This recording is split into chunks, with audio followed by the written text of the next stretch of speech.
साथियों नमस्कार। सभी ओर से एक ही आवाज़ उठ रही है कि आखिर बच्चों के स्कूल कब तक खुलेंगे। तो ये सबसे बड़ी सवाल बना हुआ है जो सबके सामने है कि बच्चों के स्कूल कब खुलेंगे यही चर्चाएं चल रही है, क्योंकि ये ग्रीष्मकालीन अवकाश भी पूरे हो चुके हैं और लगभग आपके 1 जुलाई को जो है सवेरा पंचांग के अनुसार विद्यालय खोलने का निर्णय भी राज्य सरकार की ओर से पहले में जारी किया हुआ है। लेकिन कोरोना महामारी को देखते हुए क्या ये निर्णय टाला जाएगा, क्या इस अवधि को आगे और बढ़ाया जाएगा, स्कूल और बंद रहेंगे तो बच्चे घर पर क्या करेंगे, उनकी शिक्षा का क्या होगा, ये सभी बातें लेकर के अभिभावकों के मन में इस तरह के सवाल लगातार उठ रहे हैं। तो इन सवालों का जवाब फिलहाल किसी के पास नहीं है, क्योंकि प्रदेश के शिक्षा मंत्री माननीय गोविंद सिंह जी डोटासरा ने भी ये संकेत दिए हैं कि भाई केंद्र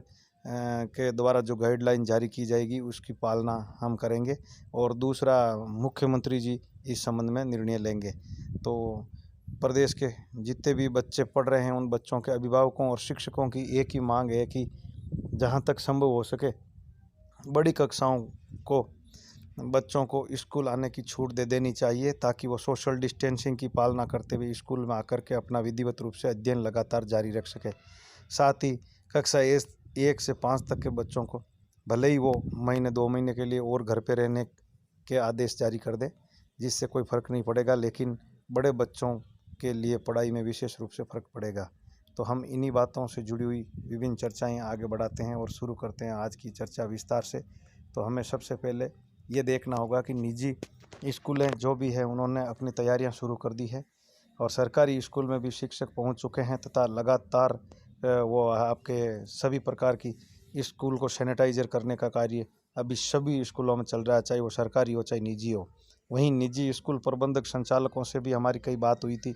उन्होंने बताया था कि भाई साबुन रखेंगे, हैंड सैनिटाइजर रखेंगे, मास्क का बच्चों को प्रयोग करवाएंगे और हाइपोक्लोराइड से प्रतिदिन छिड़काव करेंगे, चाहे बालवाहिनी हो चाहे कक्षा हो, और उसमें सोशल डिस्टेंसिंग से बिठाने की व्यवस्था करेंगे और निर्धारित दूरी से बिठाने की व्यवस्था करेंगे। इसलिए सरकार को अभिभावकों के हितों का ध्यान रखते हुए कक्षा 9, 10, 11 व 12 को तो 1 जुलाई से अनुमति दे देनी चाहिए, जिससे बच्चे हैं वो अपनी विधिवत रूप से पढ़ाई जारी रख सके और वो सोशल डिस्टेंसिंग की भी पालना आसानी से कर लेंगे। इसमें किसी भी प्रकार की कोई परेशानी की गुंजाइश मुझे नहीं लग रही है। तो देखते हैं अब आगे क्या निर्णय लेंगे और हमें क्या सावधानियां बरतनी होगी, उन पर भी हम चर्चा। सभी अभिभावक पहले इस बात पर ध्यान दें कि वो घर पर बच्चों को मास्क लगाने के लिए प्रेरित करें और उनको प्रैक्टिस करवाएं।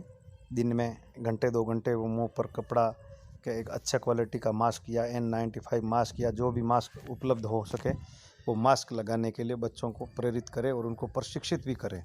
प्रशिक्षित मैं इसलिए कहना चाहूँगा कि बच्चे हैं वो थोड़ी देर के लिए मास्क रखते हैं फिर खोल देते हैं, तो उनको हमें इसकी लाभ हानि के बारे में भी जानकारी देनी होगी और बच्चों को किन किन चीज़ों की सावधानियां रखनी होगी वो ज़रूर बतानी होगी। तब जा कर के हम बच्चों को स्कूल भेज सकेंगे और बच्चे वहां अच्छी तरीके से सोशल डिस्टेंसिंग का मेंटेन करते हुए अच्छी तरीके से स्कूल में पढ़ाई कर सकेंगे। तो सबसे पहले हमको बच्चों को मास्क लगाने के लिए प्रेरित करना अति आवश्यक है, ये सबसे महत्वपूर्ण बिंदु है।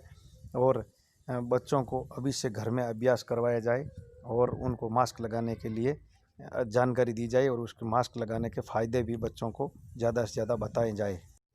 दूसरा उपाय जो सबसे ज़रूरी बच्चों के लिए है वो है सोशल डिस्टेंसिंग। तो बच्चों को सोशल डिस्टेंसिंग की पालना सिखाई जाए और बच्चों को एक दूसरे से दूरी रखने की बात बताई जाए, और दूरी रखने से हमको क्या फ़ायदे होंगे ये जानकारी जब तक बच्चों को नहीं समझ में आएगी तब तक बच्चे वो दूरी नहीं रखेंगे। तो इसलिए घर पर यह अभ्यास भी करवाया जाए। तीसरी सबसे महत्वपूर्ण बात है कि बच्चों को सैनिटाइज़र का प्रयोग किस प्रकार से किया जाए और उस प्रयोग के फ़ायदे क्या क्या है ये बच्चों को बताना बहुत ज़रूरी है।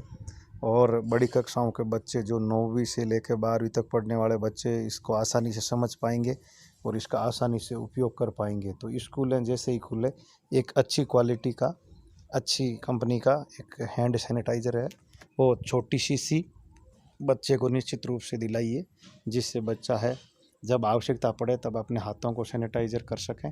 और सैनिटाइज़र करने की विधि और कितनी मात्रा लेनी है, किस प्रकार से हाथों में प्रयोग करना है, ये जानकारी भी आप बच्चों को घर पर दीजिए, जिससे बच्चे ये बातें सीख करके स्कूल में प्रयोग कर सकेंगे और इस कोरोना महामारी से हम सब बच सकेंगे। तो ये सबसे महत्वपूर्ण है। स्कूल में बच्चों को भेजने के दौरान कुछ ज़रूरत की चीज़ें भी हमको उनके साथ भेजनी होगी।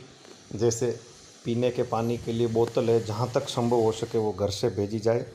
लीटर 1.5 लीटर उसमें पीने के पानी है वो बच्चों के साथ भेज दिया जाए, जिससे बच्चे वो आसानी से पी सकेंगे।